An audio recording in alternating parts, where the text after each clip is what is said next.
Hey guys, and welcome to your post-workout stretch video routine. So today we're going to be going through about 7 basic stretches. We're not going to be holding them for too long period of time. We're not looking to increase flexibility around the body. We're just looking at increasing blood flow and increasing some tension around the key muscles that we use in training, just to help aid and adapt and get you into the perfect recovery state. Okay, so first stretch we want to get into. We're going to go into a calf stretch, so the upper part of your lower leg. So you're in a sort of high plank position to start off with. Okay, then you're going to load one leg on top of your other ankle and then slowly press your heel down into the floor. We're going to hold each stretch for 20 seconds, guys. So all you're looking to do is push that heel down into the floor. Keep your core and glutes as tight as possible and shoulders engaged as well. Once you've done 20 seconds, we're going to switch over to the other side. Elle's holding it for 20 seconds as well, so if you just keep up with us, that'll be all good. So we're really looking at lengthening that muscle as long as we can to increase the blood flow. As you switch over, make sure you gain your stability back in your core and you'll just load in that other ankle just into the top of your Achilles tendon and pushing down as long as you can. Okay, make sure you're not feeling any pressures in your back. This movement can be quite difficult for some, so make sure your core is staying tight and your shoulders are pinned back at all times as well, creating good stability. It's quite a good movement just to do anyway to wake the sort of core muscle bases up. So moving on to our second exercise, we're going for the hamstrings. The hamstring is a muscle along the back of our leg that we use a lot in our RDLs and our hip extension work. So we're in a seated split position, getting your legs as far as possible. From there, we're going to reach and turn and try and get as far down and touching our feet as possible. If you can't touch your foot, then you'll just hold as far down your leg as you can. You're also going to curve the upper part of your back and place your head as far down and close to your leg as possible. Okay, if you can go further than your foot, go further than your foot, try and reach behind and sort of press your hands onto the floor. You're just going to hold this for the 20 seconds like usual, looking at stretching the back part of your leg. Okay, really important muscle to stretch out as it's a key lift. After that, you want to slowly come out of it, relax yourself, and then slowly work your way and twist into the other side. Again, reaching for the same point. Some people may have some imbalances between your legs, so you might find a little bit of difference. This is fine. We're just going to go to your full range of motion. Okay. Again, guys, we're not looking at improving flexibility, just increasing blood flow. So don't worry about stretching too far, just as long as you can feel that sort of hamstring working as much as possible. Make sure you're breathing deeply in your stretches. You should be able to get a tiny bit further with each breath as you hold in. Nice and relaxed on the way out of that as well. Don't want to go up too quickly. Our first stretch is going to be our quadricep muscles. This is our front muscle on the front of our body, the top of our leg, our thigh muscles. In this position, we're in a half kneeling pose, core tight, chest up. Then you're going to reach behind and grab your ankle and put it as far towards your hips as possible. If you need to, or if you can, if you've got the flexibility for it, you can grab it with both hands and then pull your chest and hips as high as possible. With this one, guys, you don't want to be arching over too much. You want a nice straight spine, straight posture, and you want to focus on driving your hips through for the whole, throughout the full hold, guys. You want to grab as close as your ankle as possible. This one is quite difficult to balance in, so if you've got good balance, it should be perfect. Try and get a bit of activation in and around the front of your heel as well. On this one, as you come out, you want to slowly release out of it as well, and then slowly moving into the second leg. So again, grabbing the ankle, maintaining good tension, and you want to feel that right at the front of the thigh, guys. Nice big stretch all the way up to the hips, all the way down until near the knee joint. Putting that as high as possible. Again, not trying to have an arch in the back, trying to create a straight spine as possible, core nice and tight. Driving the hips underneath slightly just to get that pelvic tilt perfect, just to put a bit more extra tension upon the quadricep muscle.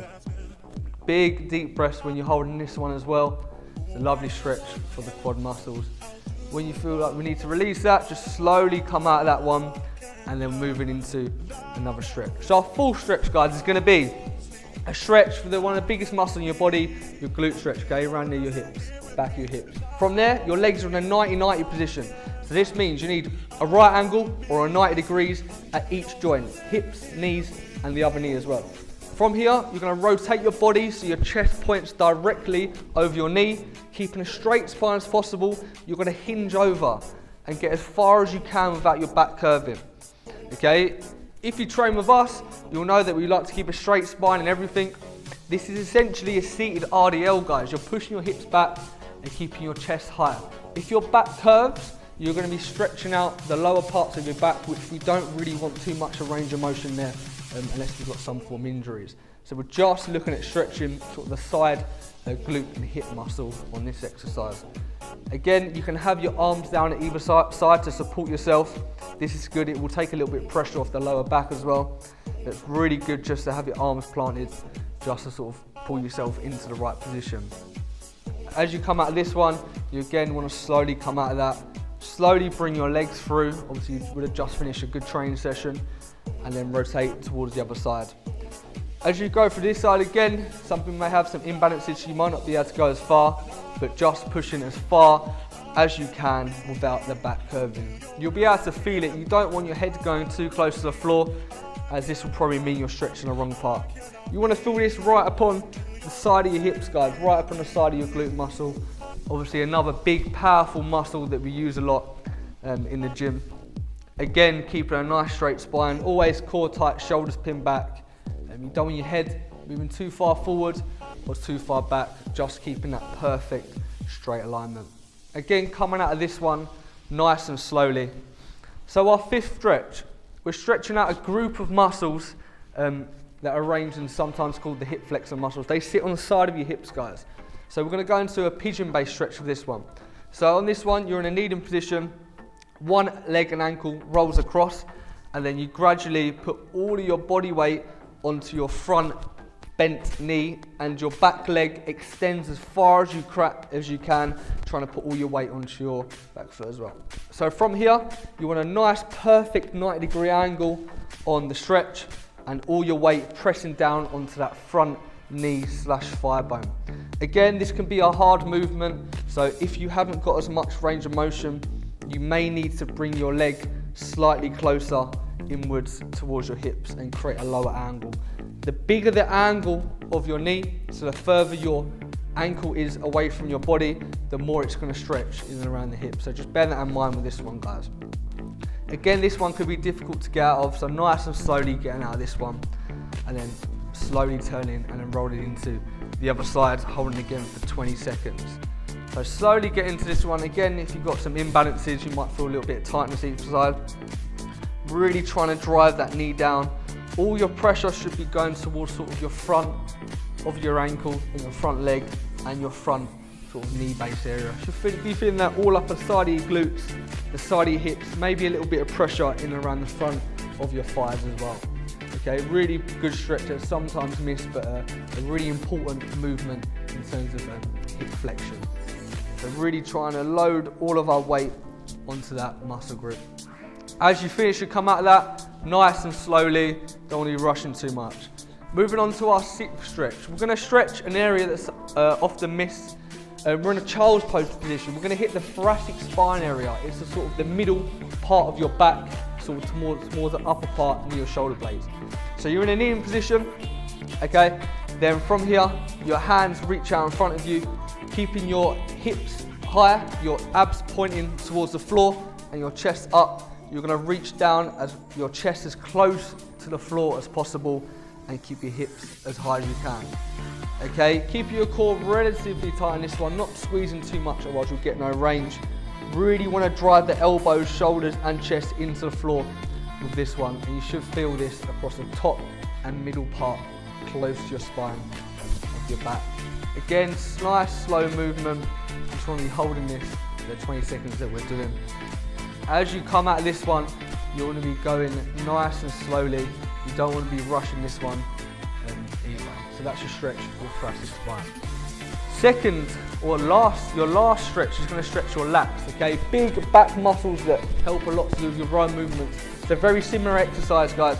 In the same starting position. From here, you're going to drive your chest and arch your back as much as you can towards the ceiling, and then you're going to do exactly the same, sitting back onto your heels, but you're not going to go all the way back, guys. If you go too far back, you'll return to the original stretch we've just done. So you're going to feel this right underneath your armpits, your big lat wing base muscles. Also on this one, a cue is to drive your elbows into the floor as much as possible, just to create that tension in around your lat. So you want to be feeling this around the side of your body, the side of your lat muscles. Really want to be squeezing this one. Okay, really good to have range of motion for any overhead movements or any rowing based movements for this one. Big stretch, really driving the elbows and the top of the side of the shoulders into the floor as much as possible. And then again, slowly coming out that one. So guys, it's been Callum, it's been Elliot, and we're just taking you through your 7 post-workout stretches. Make sure you get them done after every session, as we've gone through a lot of key muscles there. Make sure you like, share this video on all platforms, follow Beyond Limits TV on YouTube and our Instagrams as well. Have a good workout, guys.